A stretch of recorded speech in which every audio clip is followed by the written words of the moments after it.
perjalanan belajar mengajar setiap hari, kita sering terfokus pada tugas, materi, dan target yang harus dicapai. Guru sibuk menyiapkan pembelajaran, sementara siswa sibuk mengikuti kegiatan di kelas. Namun, di tengah semua rutinitas itu, ada satu langkah penting yang sering terlewat, refleksi pembelajaran. Padahal, refleksi adalah momen untuk bertanya pada diri sendiri.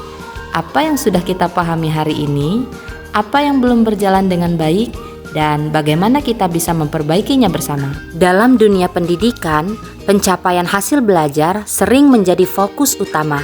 Namun, untuk memastikan pembelajaran yang efektif dan bermakna, diperlukan satu langkah yang tidak kalah penting, yaitu refleksi pembelajaran. Refleksi pembelajaran adalah proses evaluasi dan peninjauan kembali pengalaman belajar, baik oleh guru maupun siswa, untuk memahami apa yang telah dicapai, mengenali kendala, dan menentukan langkah perbaikan. Bagi guru, refleksi berfungsi sebagai alat untuk meningkatkan kualitas pembelajaran. Melalui refleksi, guru dapat menilai efektivitas strategi pengajaran, menyesuaikan metode dan kebutuhan siswa, serta mengidentifikasi inovasi yang dapat diterapkan untuk mendukung pemahaman peserta didik. Guru yang terbiasa merefleksikan proses belajar akan menjadi lebih adaptif, kreatif, dan responsif terhadap dinamika kelas. Sementara bagi siswa, refleksi merupakan sarana untuk mengembangkan kemampuan berpikir kritis dan kesadaran diri. Dengan merefleksikan pengalaman belajar, siswa mampu mengenali kekuatan dan kelemahan mereka, memahami strategi belajar yang efektif, serta merencanakan langkah-langkah untuk meningkatkan hasil belajar. Refleksi mendorong siswa untuk menjadi pembelajar mandiri dan bertanggung jawab. Secara keseluruhan, refleksi pembelajaran meningkatkan kualitas proses pendidikan. Ia menjadikan pembelajaran tidak hanya sebagai kegiatan menyerap informasi, tetapi juga sebagai proses evaluasi, perbaikan, dan pengembangan diri yang berkelanjutan. Oleh karena itu, refleksi bukan sekedar aktivitas tambahan, melainkan bagian esensial dari pembelajaran yang efektif dan bermakna. Refleksi pembelajaran tidak selalu harus serius dan formal. Dengan sedikit kreativitas, proses ini bisa menjadi menyenangkan, menarik, dan lebih bermakna. Berikut beberapa cara refleksi yang bisa diterapkan di kelas. Aku sudah belajar harmonim, sangat paham pelajaran tentang membuat kalimat harmonim. Aku masih kesulitan dalam menyusun puzzle dengan tepat. Perasaan aku hari ini sangat senang. Hari ini aku sudah belajar tentang homonim. Aku sangat paham tentang mengartikan kata homonim. Dan aku masih kesulitan dalam tidak ada. Sudah mengerti semua.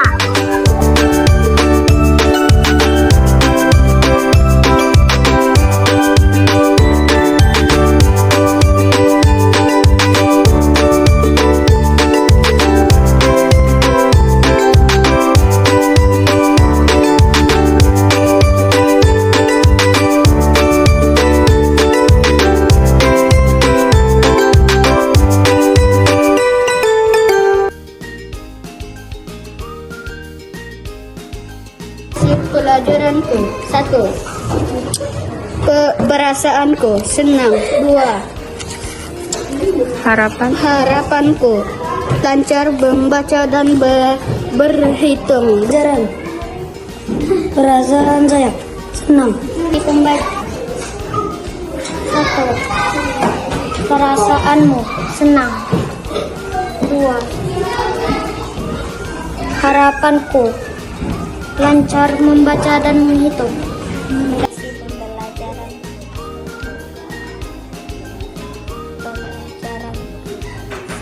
Perasaanku senang. Harapanku mendapatkan juara dan disiplin. Nah, ayo, terus ke belakang ya. Oke.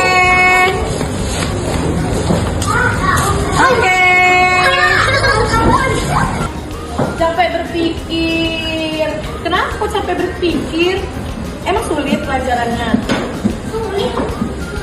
enggak.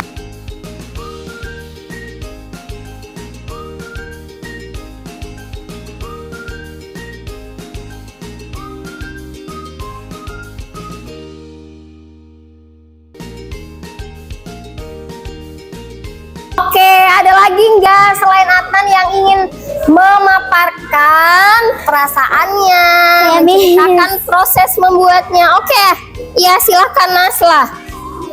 Kamu milih yang mana emotikonnya? Yang nomor 1. Nomor 1 yang ini. Kenapa?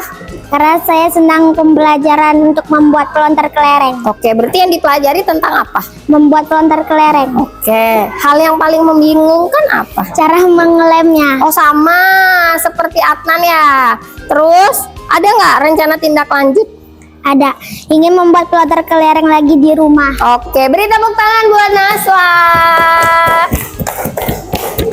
Baik, kita sudah mempelajari tentang hewan vertebrata dan invertebrata. Hewan bertulang belakang dan tidak bertulang belakang. Ya. Nah, ini Ibu ada buklet refleksi. Kalian isi apakah perasaan kalian senang dan kalian Nah, ini perwakilan dari teman kita kelompok 2 akan merefleksikan pembelajaran hari ini tentang hewan bertulang belakang dan hewan tidak bertulang belakang. Silahkan disampaikan, Anas. Perasaannya hari ini apa? Senang, kata Anas. Boleh tepuk tangan buat teman kita. Dan ini perwakilan dari kelompok 1 akan merefleksikan apa itu hewan bertulang belakang dan hewan tidak bertulang belakang, dan juga bagaimana perasaannya untuk pembelajaran hari ini. Silakan. Saya bisa membedakan hewan vertebrata dan invertebrata. Oke, perasaannya senang. Boleh tepuk tangan.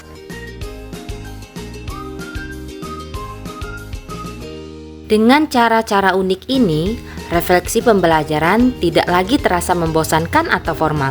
Sebaliknya, ia menjadi momen kreatif untuk berpikir, menilai diri, dan tumbuh secara jujur. Karena refleksi bukan sekedar menilai hasil, tetapi juga membantu kita memahami apa yang berhasil dan apa yang perlu diperbaiki untuk merancang langkah perbaikan untuk masa depan.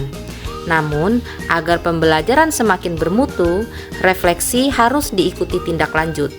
Bagi guru, refleksi dapat dituangkan ke dalam jurnal refleksi sebagai bahan dasar perbaikan yang ditindaklanjuti berupa penyesuaian metode pengajaran, memberikan bimbingan tambahan, atau merancang kegiatan baru yang lebih efektif dan interaktif.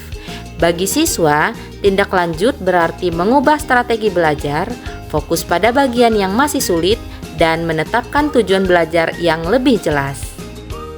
Setiap langkah pembelajaran yang kita ambil hari ini adalah fondasi bagi pembelajaran yang lebih bermutu esok. Refleksi bukan hanya menilai apa yang telah kita lakukan, tapi juga sebagai jembatan menuju pembelajaran mendalam.